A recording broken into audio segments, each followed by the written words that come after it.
Good morning, students. Today we are going to do the remaining topic of our chapter Accounting Principles. We have started the topic of accounting concepts and we are left with four concepts, that is the dual aspect concept, revenue recognition aspect, matching concept and objectivity concept. So students, let's start with our concepts. So the very first concept we are having today is the dual aspect concept. As per this concept, every debit has a credit. It means that every transaction has two effects. One account is debited and another account is always credited. So there is no transaction which is recorded in our business which doesn't have double-sided effect. For example बच्चों, अगर हमने अपने business पे कोई transaction की है, suppose हमने कोई भी मशीनरी लेके आए हैं, तो मशीनरी हमारे पास आई है तो हम उसे डेबिट कर देंगे, और हमारी तरफ से कैश गया है तो जो चीज़ गई है वो हम कहेंगे क्रेडिट. ठीक है जी, वो हम क्रेडिट कर देंगे. तो हमारे पास एक सिचुएशन होती है, हमारे पास एक टर्म होती है, that is assets equals to capital plus liabilities. यानी कि सपोज हम एसेट लेके आए, उसके बदले में हमने कैश पे किया, तो उसके कैश पे कर दिया तो हमारे बिज़नेस का प्रॉफिट कम हो गया, मतलब कि हमारे बिज़नेस की कैपिटल कम होगा. ठीक है जी. हमारे बिज़नेस में हर ट्रांजैक्शन का डबल इफ़ेक्ट होता है. कोई भी ट्रांजैक्शन हमारे पास इनकम हुई है, हमने कोई गुड को बेच दिया है, तो कैश आया, एसेट बढ़ गया. जो चीज़ आई उसे हम डेबिट कर देंगे, जो चीज़ गई हम उसे क्या कर देंगे, क्रेडिट. सबसे पहले तो हम यही लेके चलते हैं. बेसिकली अगर हम कह रहे हैं कि हमारे पास कैश आया तो हमने डेबिट कर दिया, मतलब एसेट साइड लिख दिया, और हमारी तरफ से कैश आया, हमारी तरफ से गुड्स चले गए, हमारा स्टॉक कम हो गया, तो हमारी लायबिलिटीज़ कम हो गई, तो हमारी लायबिलिटीज़ पे इफ़ेक्ट पड़ा. तो every business transaction has double effect. तो हर बिजनेस में टू पार्टीज़ होंगी. इवन अगर हमने अभी कैश कोई पेमेंट करनी है तो उसमें भी हम लिख देंगे कि आउटस्टैंडिंग है, लेकिन हर एक ट्रांजैक्शन का डबल इफ़ेक्ट होना चाहिए. हम ये नहीं कह सकते कि कैश बस ख़त्म बात, कुछ तो हुआ कैश के साथ, या तो पैसा आया या पैसा गया, तो कोई डबल ट्रांजैक्शन हर बार होगी, ऐसी ट्रांजैक्शन जिसका टू अकाउंट्स पे इफ़ेक्ट पड़ेगा. ठीक है जी. तो नेक्स्ट हमारे पास, या फिर हम ऐसे करते हैं, एक और एग्जांपल लेते हैं आपको समझाने के लिए. एक्स ने कमेंस किया business with ₹20 lakh cash. X ने सपोज एग्जांपल 20 लाख रुपीज़ के साथ, कैश के साथ बिजनेस स्टार्ट किया, और फिर उसने 5 लाख रुपए का लोन ले लिया. ठीक है जी. फिर उसने इस 25,000 के साथ, ये दोनों 20 और 25, 5 को मिला के 25 हो गए. उसने फिर इस 25 लाख के साथ कुछ एसेट्स को परचेज़ किया, सपोज मशीनरी लेके आया, तो उसके साथ क्या हुआ, तो वो मशीनरी लेके आया. तो सबसे पहले तो क्या हुआ, एसेट लेके आया मशीनरी, तो एसेट साइड पे 25,000 हो गए, राइट. हमारी लायबिलिटी क्या है, उसने बैंक में से, उसने कहीं से उधार लिए, पैसे उधार लिए, 5 लाख रुपए का लोन लिया, तो वो हमारी लायबिलिटी है 5 लाख, प्लस 20 लाख की वो कैपिटल थी उसकी, तो 20 लाख की वो कैपिटल है. ठीक है जी. तो ये कंप्लीट होगी.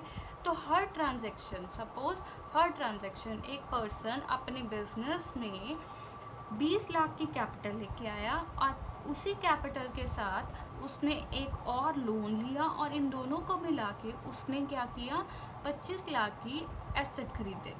तो मशीनरी की खरीदी तो वह एसेट साइड में डेबिट हो जाएंगे, तो उसके बदले में उसको लोन भी पे करना है, और उसकी एक कैपिटल है तो वो क्रेडिट हो जाएंगे. तो every entry has double effect as per this equation asset equals to capital plus liability.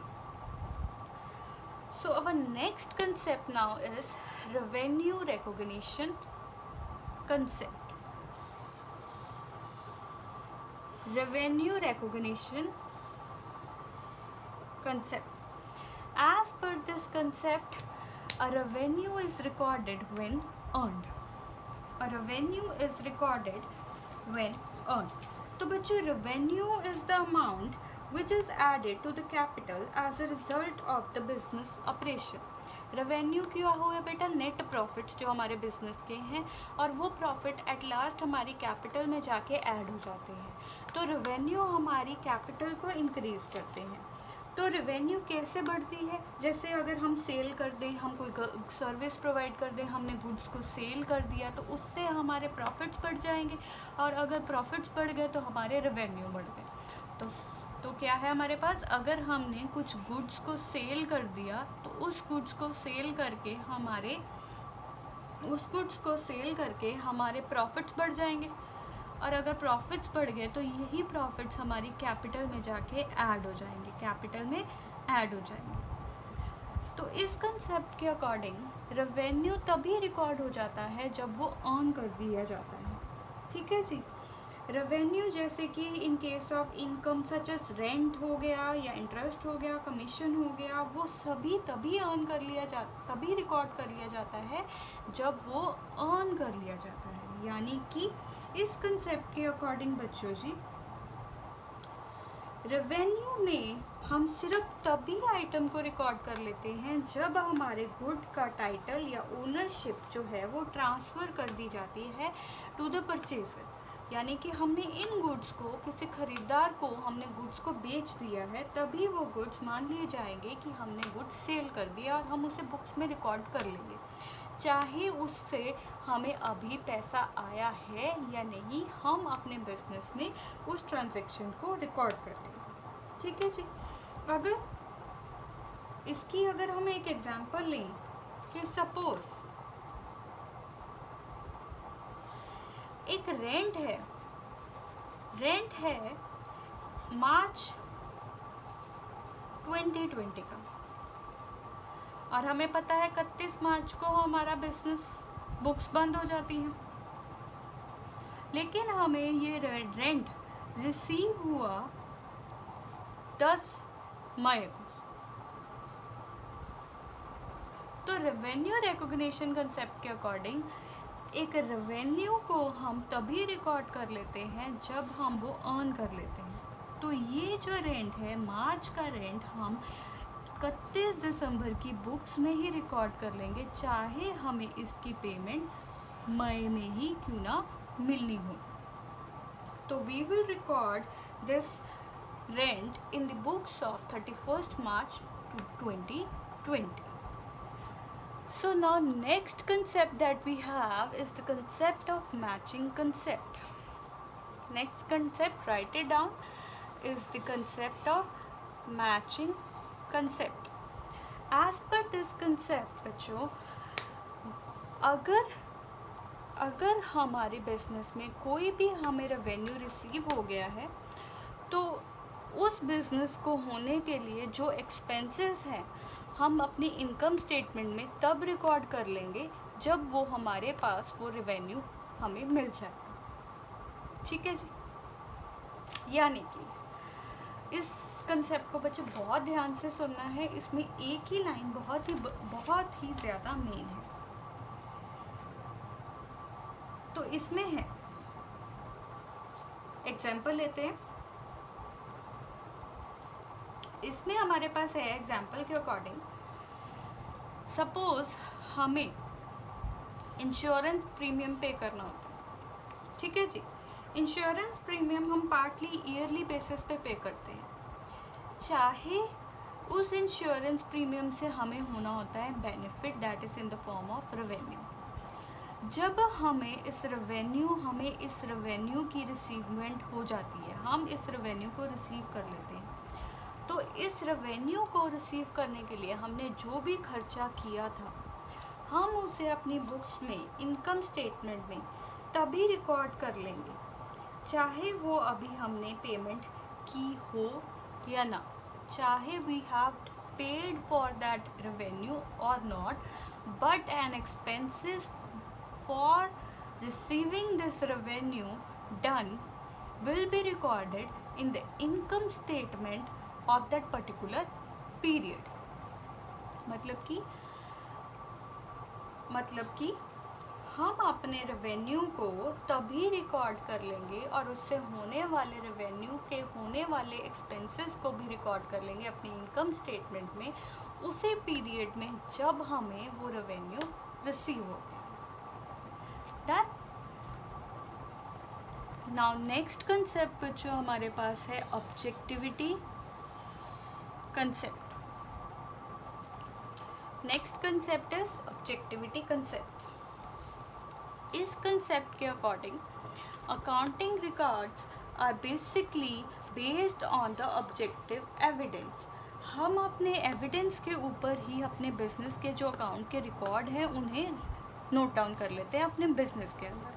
तो हर एक बिजनेस ट्रांजैक्शन को बिजनेस में रिकॉर्ड करने के लिए हमारे पास एविडेंस होना बहुत ज़रूरी है। बिना एविडेंस के we can not record any entry in our books of account. तो इसकी थ्योरी देखते हैं हम। This concept states that the accounting transaction are recorded in an objective manner. तो ये अकाउंटिंग ट्रांजैक्शन हमारी बुक्स ऑफ अकाउंट हमेशा एक ऑब्जेक्टिव मैनर से हम अपने बिजनेस में रिकॉर्ड कर लेंगे। ठीक है जी।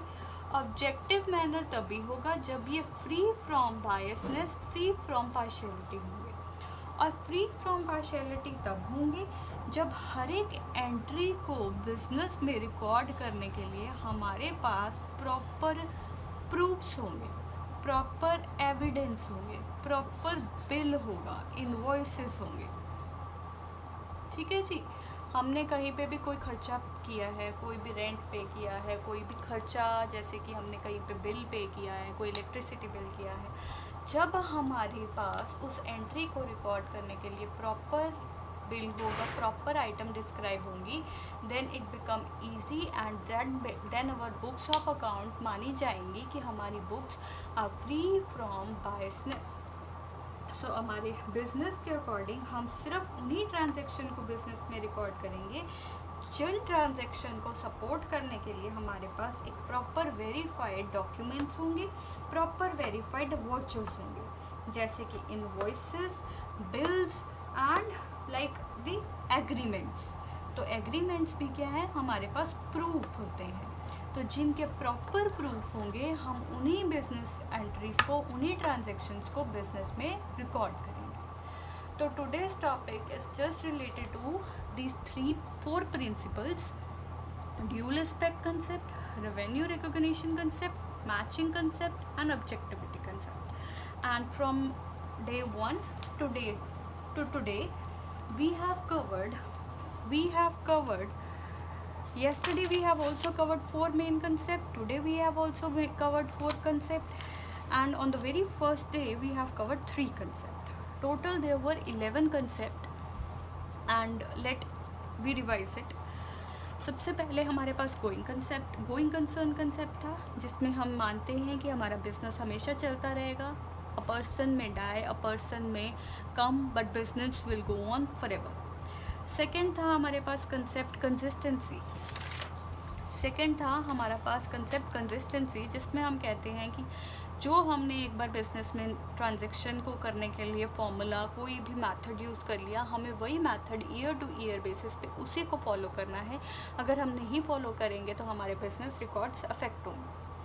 थर्ड क्या था, एक्रूअल कंसेप्ट और द मैचिंग कंसेप्ट जो है हमने यहाँ पे जो किया था वो सेम ही है।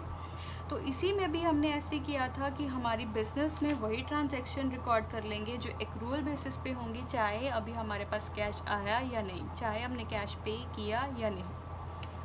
नेक्स्ट हमने कल कंसेप्ट किया था बिजनेस एंटिटी कंसेप्ट, जिसमें हमने कहा था कि जो बिजनेस है और जो हमारा ओनर है वो दोनों सेपरेट पर्सन होते हैं। ओनर की जितनी भी एक्सपेंसेस, जितने भी खर्चे होंगे, जितनी भी नरेशंस होंगे, ट्रांजैक्शंस होंगी, वो हम सेपरेटली रिकॉर्ड करेंगे और बिजनेस ओनर को भी हमारा क्रेडिटर समझता है। Then money measurement concept, this concept के अकॉर्डिंग हम सिर्फ वही ट्रांजेक्शन को बिजनेस में रिकॉर्ड करेंगे जिन्हें हम मनी में मेजर कर सकते हैं।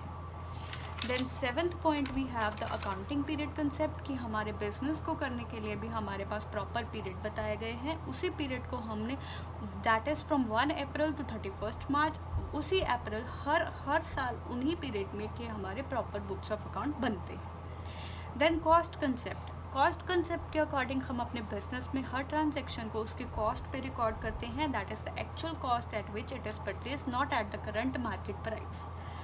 Then today we have done the dual aspect concept, जिसमें हम कहते हैं कि हर ट्रांजेक्शन का डबल साइडेड इफेक्ट होता है, one on debit side, one on credit side. Next हमने किया है रेवेन्यू रिकॉग्निशन कंसेप्ट, जिसमें हम कहते हैं हम रेवेन्यूज़ को रिकॉग्नाइज कर लेते हैं जब हमें उनसे हो जाती है अर्निंग। हम रेवेन्यू को तभी रिकॉग्नाइज कर लेते हैं जब हम उसे अर्न कर लेते हैं।